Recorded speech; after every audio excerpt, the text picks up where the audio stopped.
Hello my dear friends. पहले थोड़ा सा पिछला जो हमने किया था उसके बारे में बात कर लेते हैं। हमने पिछली जो वीडियो थी उसके अंदर अपग्रेडेड सिलेबस को स्टार्ट किया था अकाउंटिंग एंड ऑडिटिंग के।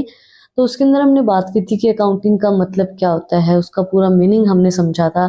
उसके जो स्कोप है वो हमने समझे थे। अकाउंटिंग के अंदर क्या क्या चीज़ें आती हैं वो हमने कुछ चीज़ें समझी थी कि वे अकाउंटिंग किस चीज़ के लिए बेनिफिशियल हो सकता है, क्या क्या कॉन्सेप्ट उसके अंदर आते हैं। कुछ जो चीज़ें थी अकाउंटिंग के अंदर इंक्लूड की जाती थी वो हमने चीज़ें समझी थी हमारी पिछली वीडियो के अंदर। तो आज हम बात करेंगे कॉन्सेप्ट इन अकाउंटिंग, क्या क्या कॉन्सेप्ट्स हैं अकाउंटिंग के अंदर। तो हमें जो 11 इंपॉर्टेंट कॉन्सेप्ट है वो उनके बारे में हम आज डिस्कस करेंगे। और भी बहुत से कॉन्सेप्ट है अकाउंटिंग के बारे में, ये नहीं है, बट जो इंपॉर्टेंट 11 कॉन्सेप्ट है वो हम आज डिस्कस करेंगे। Accounting bodies classify concept as based on assumptions or based on principles. Every type of business includes a sole proprietorship, partnership, or a public or private company record its financial transaction based on these assumptions and principles. These are some of the important concepts in the accounting. मुझे लग रहा है कि मैं 11th class के बच्चों को पढ़ा रही हूँ, क्योंकि सारी चीज़ें हमारी 11th क्लास के अंदर आती है। अकाउंटिंग कॉन्सेप्ट, प्रिंसिपल्स, कन्वेंशंस हमने पहले पढ़ी भी हैं, बट फिर भी हम इन चीज़ों को और भी बेसिक तरीके से और भी अच्छे से समझेंगे। 11th क्लास के बच्चे भी इस चीज़ को देख सकते हैं, क्योंकि बिल्कुल बेसिकली हम चीज़ों को समझ रहे हैं। अकाउंटिंग के अंदर सारी जो चीज़ें हैं वो अकाउंटिंग कॉन्सेप्ट के अंदर क्या क्या चीज़ें इंक्लूड होती हैं, अजम्पशंस और प्रिंसिपल्स। हर चीज़ उसी चीज़ के ऊपर बेस्ड होती है। या तो हम कुछ चीज़ें जो हमें अजम्पशंस दी गई हैं उसके अकॉर्डिंगली हम काम करते हैं, या फिर हमारे प्रिंसिपल्स जो है अकाउंटिंग के प्रिंसिपल्स हैं उनके अकॉर्डिंगली हम अपने अकाउंट्स को प्रिपेयर करते हैं। अब हमें कुछ इंपॉर्टेंट कॉन्सेप्ट दिए गए हैं अकाउंटिंग के।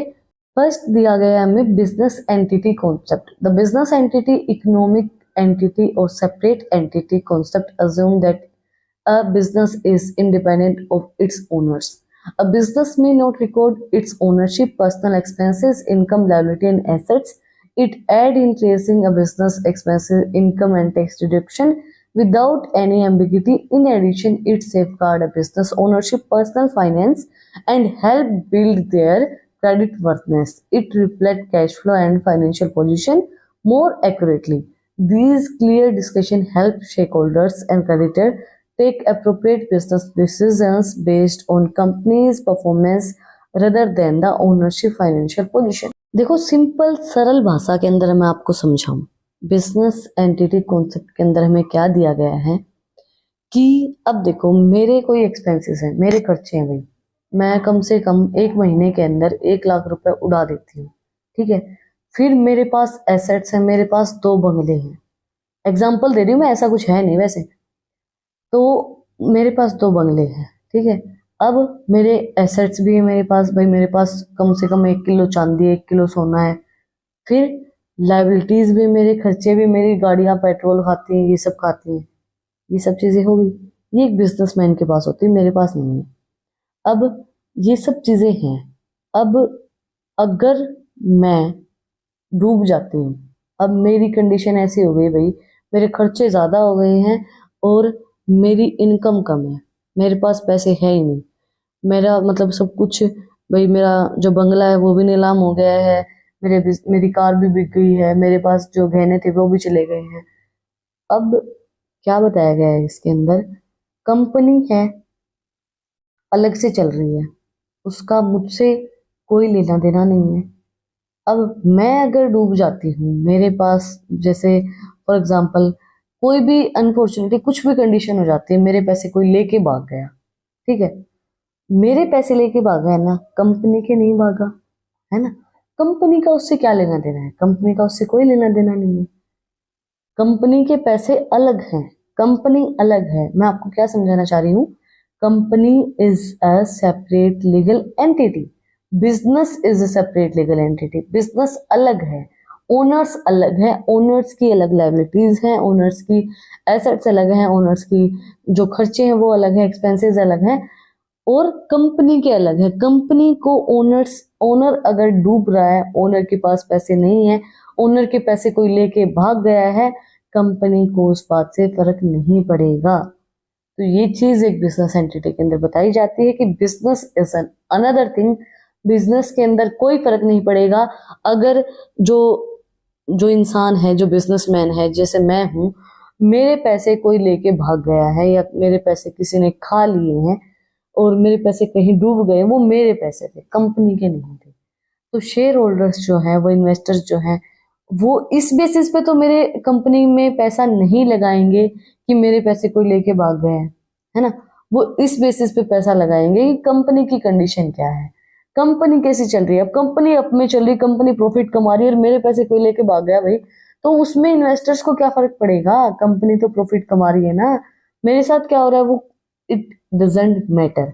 It means business and company is a separate legal entity and owners are the separate legal entity. वो अलग इंसान है, वो अलग है, और बिजनेस और कंपनी अलग है। बहुत अच्छे से मैंने आपको समझाया, आपको समझ में आ भी गया होगा। सेकंड है हमारे पास going concern concept.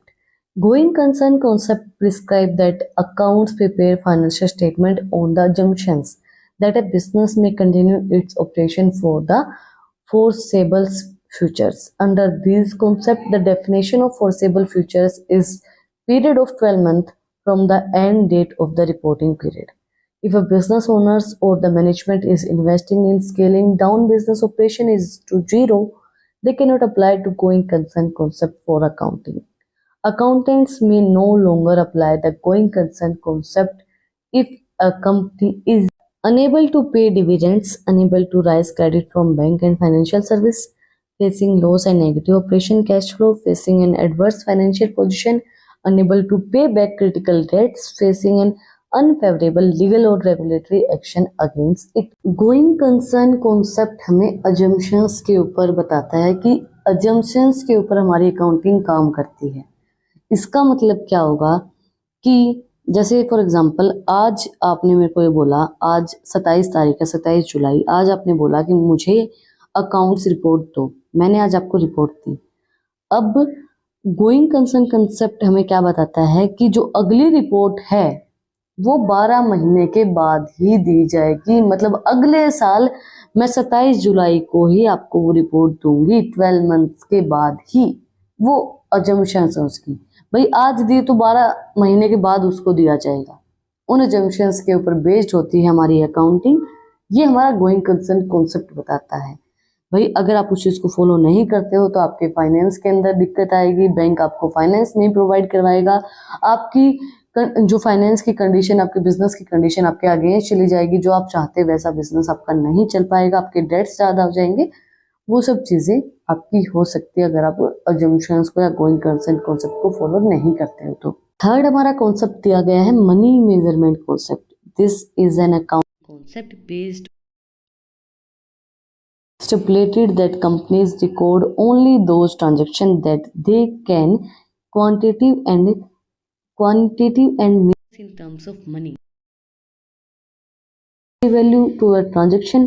They do not record it in their annual financial statement. Though these transactions affect a company's financial performance, they may not find a place in financial statement, as monetizing them can be challenging. Some example of non-monetary value includes employees competition, product quality, employees efficiency, market sentiment, business productivity and stakeholder satisfaction. देखो simple सी बात बताई गई है, money measurement concept. Money का मतलब क्या होता है? पैसे। मेजरमेंट मतलब पैसे को मेजर करना है, पैसे के बारे में मतलब कितना है उसके बारे में पता लगाना, मेजर करना कॉन्सेप्ट। अब मनी मेजरमेंट कॉन्सेप्ट क्या बताता है कि अकाउंटिंग अजम्पशंस के ऊपर बेस्ड तो होती है, बट अकाउंटिंग के अंदर वही चीजें रिकॉर्ड की जाती हैं जो मॉनेटरी फॉर्म में होती है, मतलब जो पैसे के फॉर्म में होती हैं। समझ रहे हैं आप? अब अगर कोई भी सीता गीता है, उसका झगड़ा हो गया किसी लड़के को लेके, तो वो चीज हम उस ट्रांजेक्शन के अंदर या अकाउंट्स के अंदर रिकॉर्ड नहीं करेंगे। Only monetary transactions are record in the accounts. अब कस्टमर आपसे सेटिस्फाई नहीं है, वो चीज हम कैसे रिकॉर्ड कर सकते हैं? वो नहीं रिकॉर्ड कर सकते। शेयर होल्डर आपसे सेटिस्फाई नहीं है, वो हम रिकॉर्ड नहीं करेंगे। अब आपकी प्रोडक्ट की क्वालिटी अच्छी नहीं है, उसको आप किस तरीके से रिकॉर्ड करोगे? अकाउंट के अंदर नहीं करोगे। आप मॉनेटरी ट्रांजैक्शंस को रिकॉर्ड करोगे। अब आपके प्रोडक्ट का प्राइस पहले 100 था, अब आपने उसको घटा के 90 कर दिया है, वो चीज आप उस अकाउंट के अंदर रिकॉर्ड करेंगे। अब आपकी प्रोडक्ट की क्वालिटी कैसी है, अच्छी है बुरी है, वो चीज आप उस अकाउंट्स के अंदर रिकॉर्ड नहीं करेंगे। वो चीज हमें मनी मेजरमेंट कॉन्सेप्ट, ये कॉन्सेप्ट हमें यही बताता है मनी के जो टर्म में, जो मॉनेटरी टर्म्स में, पैसे की टर्म पे हमारे पास जो भी ट्रांजेक्शन होंगी उनको हम रिकॉर्ड करेंगे। और कोई भी चीज एनुअल फाइनेंशियल स्टेटमेंट के अंदर इंक्लूड नहीं की जाती है पैसे से अलग, चाहे वो एम्प्लॉयज एफिशिएंसी है, प्रोडक्ट की क्वालिटी है, बिजनेस की प्रोडक्टिविटी है, शेयर होल्डर्स की सेटिस्फेक्शन है, कुछ भी नहीं इंक्लूड होता है। नेक्स्ट है accounting period concept. Accounting period concept, हमें नाम से इस चीज का पता चल रहा है कि पीरियड को बताता है कि अकाउंटिंग पीरियड कितना हमारा रहता है, किसके चीज के अकॉर्डिंगली रहता है।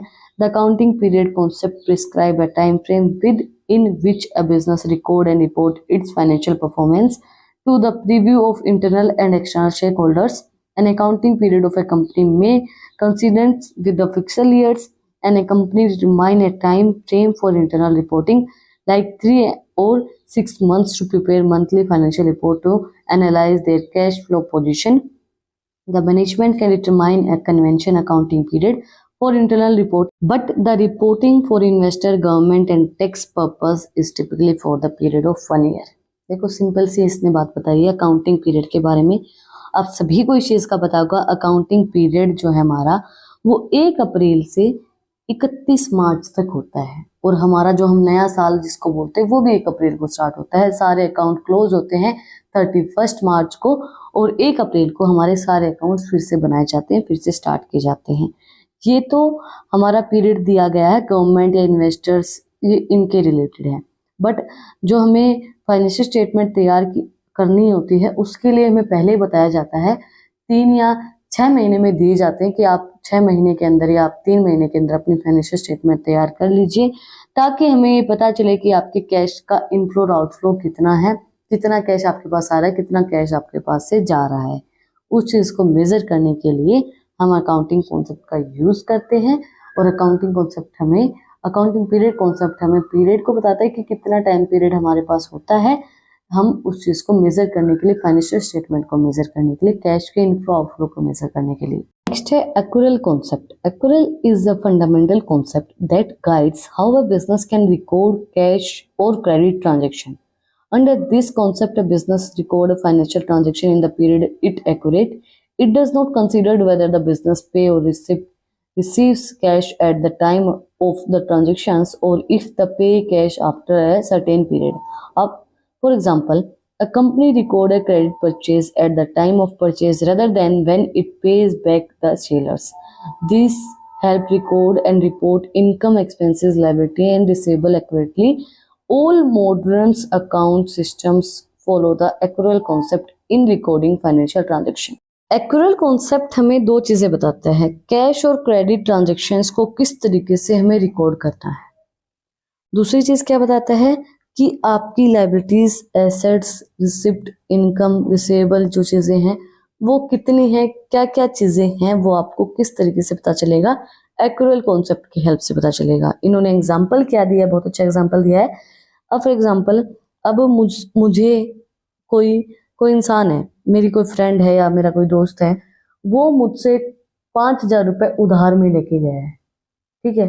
अब मुझे नहीं पता वो 5,000 रुपये मुझे कब देगा वापस, नहीं पता इस चीज का।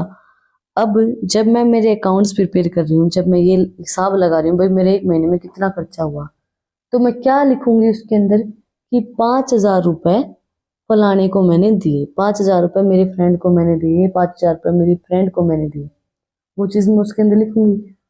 अब क्या है, वो चीज़ लिखने के बाद अब क्या हुआ, अब ये तो नहीं है कि मैं वो चीज़ लिखूंगी उसके अंदर कि वो मुझे 6 महीने के बाद या 1 साल के बाद वो 5,000 रुपये वापस दे के गया, तब मैं वो चीज़ लिखूंगी यार मेरे 5,000 रुपये वापस आ गए। अब रिकॉर्ड गलत नहीं हो गए, मैंने पहले, देखो अब हमने यहाँ पे दिया कि मैंने पहले वो चीज़ लिखी नहीं, और मैंने लिखी कब, जब वो मेरे पास वापस आ गए, तो रिकॉर्ड गलत हो गए। अब अगर हम अकाउंट चेक करेंगे तो हम ये सोचेंगे ये पैसे आए कहाँ से, वो मैं बोलूंगी भाई ये मेरे से कोई उधार लेके गया है, वो देके गया है, तूने पहले तो नहीं लिखी ये चीज कि कोई उधार लेके गया है। अब आपके एक्सपेंसेस, आपकी इनकम, आपके रिसिप्ट, आपकी लायबिलिटीज को बताने के लिए, एक्यूरेटली शो करने के लिए कैश एंड क्रेडिट ट्रांजैक्शंस को पहले रिकॉर्ड किया जाता है, ना कि बाद में रिकॉर्ड किया जाता है। हमें कोई मतलब नहीं है वो इंसान हमें 6 महीने में पैसे दे के गया है, 1 साल में पैसे दे के गया है। पहले हम उस चीज को रिकॉर्ड ही नहीं करेंगे तो बाद में उस चीज को शो कैसे कर सकते हैं? नहीं कर सकते ना। अब मैंने पहले लिखा ही नहीं कि 5,000 मुझसे कोई लेके गया है, तो मैं बाद में कैसे लिख सकती हूँ कि 5,000 मुझे कोई दे के गया है? समझ रहे हो आप मेरी इस बात को?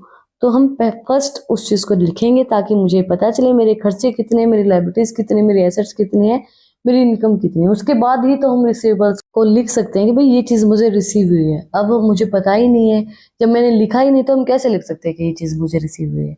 तो वो चीज हमें एक्यूरेट कॉन्सेप्ट बताती है कि आप किस तरीके से क्रेडिट एंड कैश ट्रांजेक्शन्स को रिकॉर्ड करोगे। ठीक है, ये जो सारे हमारे कॉन्सेप्ट है, ये हमारे अकाउंट्स को प्रिपेयर हम किस तरीके से कर सकते हैं वो चीजें बताती हैं। आज हम सिर्फ 5 ही कॉन्सेप्ट को स्टडी करेंगे क्योंकि वीडियो बहुत लंबी हो जाएगी अगर हम 11 के 11 को पढ़ने बैठेंगे तो, और आप लोगों को एक साथ में चीजें समझ में भी नहीं आएंगी। आप इन 5 को समझिए, इनको रिवाइज कीजिए, बाकी के बचे हुए 6 हम अपने नेक्स्ट पार्ट के अंदर कवर कर लेंगे, कोई दिक्कत नहीं है। और अगर आपको कुछ भी डाउट है, कुछ भी पूछना है तो आप लोग बेझिझक कमेंट सेक्शन में मुझसे पूछ सकते हैं। कुछ भी अगर आपको पूछना है तो अगर आपने वीडियो को यहाँ तक देखा है तो प्लीज सब्सक्राइब के बटन पे एक मुक्का मार दो और बेल आइकन प्रेस कर दो ताकि जो सबसे पहले अपडेट है वो आप लोगों के पास आए और आपके लिए बेनिफिशियल रहे वो चीज। और अगर आपको इन टॉपिक्स की पीडीएफ चाहिए तो टेलीग्राम चैनल का लिंक डिस्क्रिप्शन में है, वहां पे जाके आप मुझे सब्सक्राइब कर सकते हैं। और भी इंटरेस्टिंग रील्स को देखने के लिए इंस्टाग्राम चैनल का लिंक डिस्क्रिप्शन में है, वहां पे जाके आप मुझे फॉलो कर सकते हैं। फिर मिलते हैं एक नई वीडियो के साथ, एक नए टॉपिक के साथ। Like share and subscribe. Thank you for watching my video and enjoy your life.